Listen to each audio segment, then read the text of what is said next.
ไม่ยืนดีกว่าเดี๋ยวไม่ยืนไม่เก็บไม่ใช่ค่ะเอ๊ะ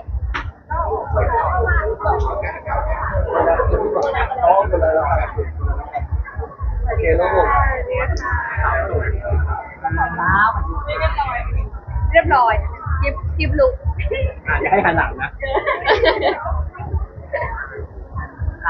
มายินดีกับไบโอเอ็กซ์ทีมากเลยค่ะก็วันนี้นะคะครบรอบ1 ปีเฉลิมฉลองความยิ่งใหญ่กับ Bioactive Plus นะคะก็แสดงความยินดีด้วยนะคะแล้วก็รู้สึกเป็นเกียรติมากๆที่ได้รับเชิญมาวันนี้ดีใจก็ตื่นเต้นมากๆเพราะว่างานอลังการมากๆเลยไฟโดรนพุ่งสวยงามมากเลยค่ะถ้าถามถึงเรื่องการดูแลสุขภาพของเรามันต้องดูแลแบบเป็นพิเศษเฉพาะถ้าของฟิล์มจะเน้นไปด้านภายในด้านสุขภาพจิตอันนี้ก็สำคัญสุขภาพกายก็สำคัญเหมือนกันค่ะอย่างน้ำตาลตอนนี้เริ่มหันมาออกกำลังกายอย่างจริงจังแล้วนะคะนอกจากอาหารที่ทานอยู่แล้ว ก็จะต้องมีวิตามินที่สำคัญมากๆเพราะว่าบางตัวแต่อย่างแบบวิตามินดีเราไม่ได้ตากแดดทั้งวันเพราะเป็นเราก็รู้สึกร้อนนะวิตามินดีก็สำคัญแล้วก็วิตามินรวมต่างๆก็สำคัญกับร่างกายใช่ไหมที่ผ่านมาคือน้ำตาลไม่เคยเริ่มผ่านอย่างเดียวพี่นี่หนูเล่นอยู่แล้วเราบอกว่าเรามาจริงจังยังไงหนูจริงใจจริงคืออาจจะไม่เห็นหนูออกกำลังกายแต่ว่าหนูเวทลิฟติ้งทุกวัน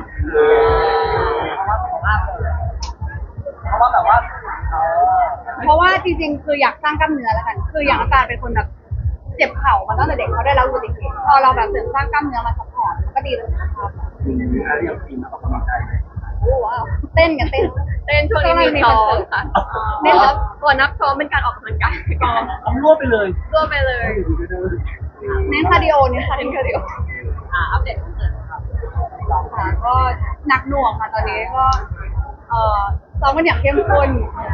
ก็เหมือนปีนี้มีหลายๆคู่ที่เพิ่มเข้ามาหลายๆคนก็มีศักยภาพทางด้านร้องทางด้านเต้นใช่ไหมคะก็ทำให้รุ่นเก่าๆเนี่ยต้องอัพสกิลขึ้นมาด้วยรุ่นพี่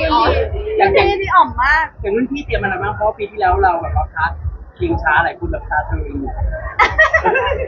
โอเคตาตึงเป็นเพลงไทยใช่ไหมปีนี้สปอยก็อาจจะมาในทางที่อยากพูดเยอะที่เราเลือกมาเพื่อถูกใจเด็กคู่เราถูกมากเรื่องเพลงเนี่ยขอให้ได้บอกก่อนคือเลือกมาแบบว่าเป็นคู่เรามากๆหรือบางทีเราเลือกแล้วเราอยากได้เพื่อนมาอยู่กับเราเพื่อนก็สองจิตสองใจบางคนอยากเข้าบางคนอยากออกไม่ว่ากันเอาที่ตัวเองถนัดแต่เราก็มีจริตเพลงที่แบบเป็นของเราไม่งั้นพี่ถามเป็นคนที่เขาอยากเข้าเพราะอะไรหรือว่าเขายังไม่เคยเข้าเขาเลยอยากอาจจะอยากลองอะไรใหม่ๆอาจจะอยากลองอะไรใหม่ๆเพราะว่าสำหรับซันฟิล์มก็ถ้าทำคอนเสิร์ตก็รู้สึกว่าอยากเน้นออกไปทางสนุกอยากให้ทุกคนได้มาแล้วรู้สึกว่ามีรอยยิ้มกลับบ้านแล้วคนที่เขาอยากออกเพราะอะไรเพราะเขาเคยหยุดเราเหรอ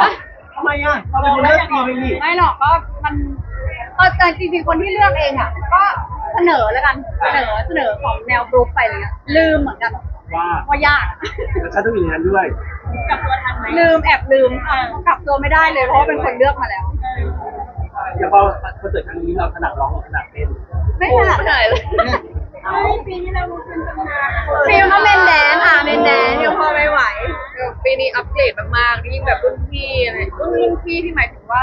เจนใหม่เป็นรุ่นพี่แต่เขาอยู่เยอะกว่าพี่แจนพี่อะไรเงี้ยพี่ไซซีแล้วกันแต่เราอยู่มาก่อนในบัตรก็ซ้ำแต่พี่เขาอยู่มาก่อนในทีวีอาจจะเรียกเป็นรุ่นน้องบัตรก็ซ้ำที่เข้ามาใหม่เนี่ยค่อนข้างไฟแรงมากจริงๆอยู่เราไปแอบดูโชว์เขาไปแล้วไปดูมา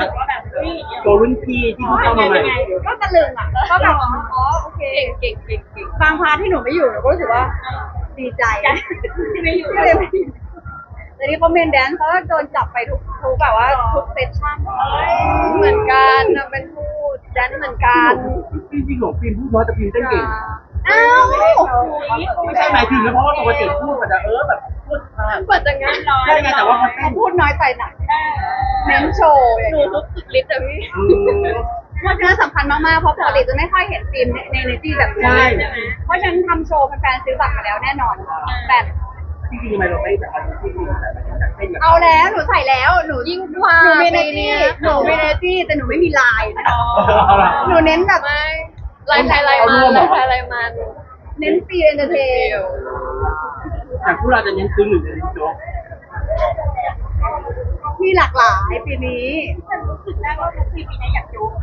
อย่านะอยากโจ๊ เขาซ้อมอยู่หรือเปล่า รู้สึกเองหรือเปล่าอยากดูเองหรือเปล่า ทำได้ไหมล่ะ ฟิล์มผมจะพันหน้าเราลูกหมุนผมจะพัน เขิ หน้าน ลูก เขินด้วย ของพี่เป็นไงบ้างซ้อมเป็นไงบ้าง ก็หนักหน่วงค่ะยิ่งเจอแบบรุ่นพี่ที่แบบเขาแบบมีสกิลทางด้านนี้เราก็ต้องอัพเกรดตัวเอง อย่างรุ่นพี่คนไหนที่เห็นแล้วจะโอ้โห พี่น้ำตาลอยู่แล้ว กินยาแล้ว พี่ก็ไม่ติดว่าติดไหมพี่อยากให้น้ำตาลโชว์หนึ่ง เห็นไหมล่ะ ถ้าพูดขนาดนี้ ไม่แต่ปีนี้เขาอัปเดตขึ้นมาก ไม่หลอกไม่หลอกไม่หลอก ได้เลยได้เลย อ๋อหนึ่งก็เก็บไว้คนมีบัตรก็ได้ไปดู หนูปล่อยหมดแล้ว ไม่มีด้วย หนูปล่อยจากปีที่แล้วได้เท่านี้หนูเน้นทินเนอร์เอามาสายแสดงนะคะ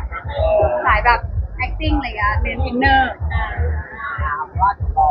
รอไปดูคอนเสิร์ต เรื่องหนึ่งรู้หน้าพูดได้แล้ว รู้แล้วพูดได้แล้ว เดี๋ยวเจอพี่ๆก็เดี๋ยวลองคุยดูนะคะ ว่าจะแบบ แล้วเป็นไงพอได้ยินเสียงแล้วรู้สึกยังไงบ้าง ดีใจมาก เสียงเหมือนเสียงเหมือนยังไง เสียงไม่คาดคิดว่าจะเป็นเสียงนี้ เพราะแบบตัวหนึ่งคนอื่นๆเขาก็จะแบบว่าอันนี้คือแบบสู้มือถูกใจแม่ฝากพี่ๆสื่อทุกคนเอ็นดูหน้าด้วยนะอาจจะแสบไปบ้าง แต่ว่าแกก็เป็นเด็กน่ารักคนหนึ่ง คิดว่าลูกเราจะเข้ากับคนอื่นได้ที่พูดได้หมดพูดชนะไหมถ้าเรียนนะตอนเนี้ย กลัวจะไม่มีเพื่อนกว่าเดิม แต่ไม่เป็นไรเราฝึกการเข้าสังคมกับเขาเนี่ยคือคนจะเอ็นดูเขา ก็แต่จริงๆเขาบอกว่าลูกเราเนี่ยไม่แกล้งเลี้ยงแกล้งลูกเขาแล้วนะ เอาเหรอ ใช่ได้ไว้ เขาคิดแบบชอบหรือเปล่าไม่หรอ มี วะ ใจเหรอมีใจเหรอ มีใจมีใจ ไม่รู้เหรอให้เขาเลือกเองเขายังไม่มีเพศเลยตอนนี้แต่ออกแนวเทศไม่มีเพศเป็นสาวเทศ เกิดต้องการลูกนี้เขา ค่ะก็ฝาก Bioactive Plus ด้วยนะคะ ก็อยากให้ทุกคนดูแลแล้วก็รักสุขภาพมาก ต้องการลูกต้องการ ๆลงไปไหน